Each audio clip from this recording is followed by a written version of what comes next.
ថ្ងៃនេះគឺនាងខ្ញុំមកបង្ហាញបងប្អូនអំពីវិធីដែលនាងខ្ញុំឆាត្រប់វែងហើយវិធីឆានេះគឺមិនឲ្យត្រប់របស់យើងគឺបែករលួយទេជាដំបូងគឺយើងមានត្រប់វែងបន្ទាប់មកយើងលាងទឹកឲ្យស្អាតហើយបងប្អូនយកទៅចិត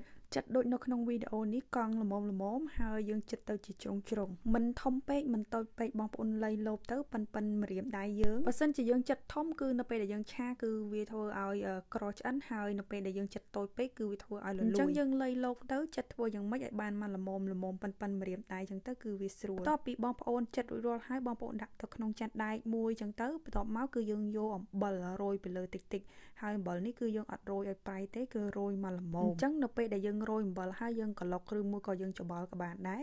ហើយយើងទុកចោលវាប្រហែលជា15នាទីបងប្អូន10ក៏បាន15នាទីក៏បានដើម្បីឲ្យត្រប់របស់យើងនេះគឺវាទន់ហើយបន្ទាប់ពីវាទន់មកគឺយើងចាប់ផ្ដើមដាក់ខ្ទះឲ្យក្ដៅហើយយើងចាក់ប្រេងចូលហើយយើងចាក់ត្រប់ដែលយើងបានទុកអំបញ្ញមិញហ្នឹងប្រហែលជា10ទៅ15នាទីមុនហ្នឹងគឺយើងចាក់ឆារបៀបដូចរៀងស្តៀងជាណាបងប្អូនគឺយើងទុកវាមិនស្ទុះប្រហែលជា2-3នាទីអញ្ចឹងយើងត្រឡប់ម្ដង2-3នាទីយើងត្រឡប់ម្ដងធ្វើឲ្យវាក្រៀមទាំងសងខាង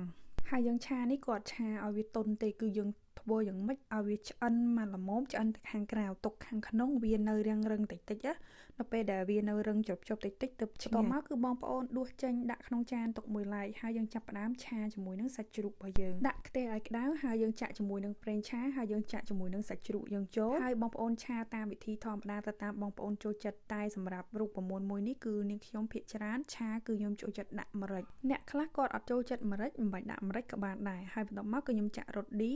ហើយម្រេចជាមួយនឹងស្ករហើយជាមួយនឹងប្រេងខ្យងបន្តមកទៀតគឺខ្ញុំប្រើជាមួយនឹងទឹកស៊ីអ៊ីវនិយាយទៅភាគច្រើនពេលខ្ញុំឆាគឺខ្ញុំចូលចិត្តប្រើទឹកស៊ីអ៊ីវបងប្អូនកុំតន់អាលដាក់អំបិលបើសិនជាបងប្អូនប្រើទឹកស៊ីអ៊ីវព្រោះអីខ្លាចប្រៃជ្រុលនៅពេលដែលយើងឆាបងប្អូនកុំប្រើភ្លើងខ្លាំងធ្វើឲ្យសាច់របស់យើងនឹងស្ងួតហើយរឹងបងប្អូនដាក់ភ្លើងមកល្មមហើយយើងលាយគ្រឿងជាមួយគ្នាតែម្ដងហើយយើងឆាធ្វើយ៉ាងម៉េចឲ្យវារៀងវាថាស្ងួតទឹកល្អអញ្ចឹងទៅបាត់ឆ្អាបមិនស្ងួតខ្លាំងពេកទេណាឲ្យវាមកឆ្អិនហើយវារៀងស្ងួតទឹកមកបានសាច់ជ្រូករបស់យើងនឹងគឺអត់ឆ្អាបទេហើយបើសិនជាបងប្អូនចង់បំពងខ្ទឹមក៏បានដែរប៉ុន្តែខ្ញុំអត់បានបំពងខ្ទឹមបែបហ្នឹងទេនៅពេលដែលសាច់ជ្រូករបស់យើងនេះចាប់ផ្ដើមឆ្អិនល្អមកល្មមហើយបងប្អូនចាប់ផ្ដើមចាក់ជាមួយនឹងត្រប់ដែលយើងបានឆាមុនហ្នឹង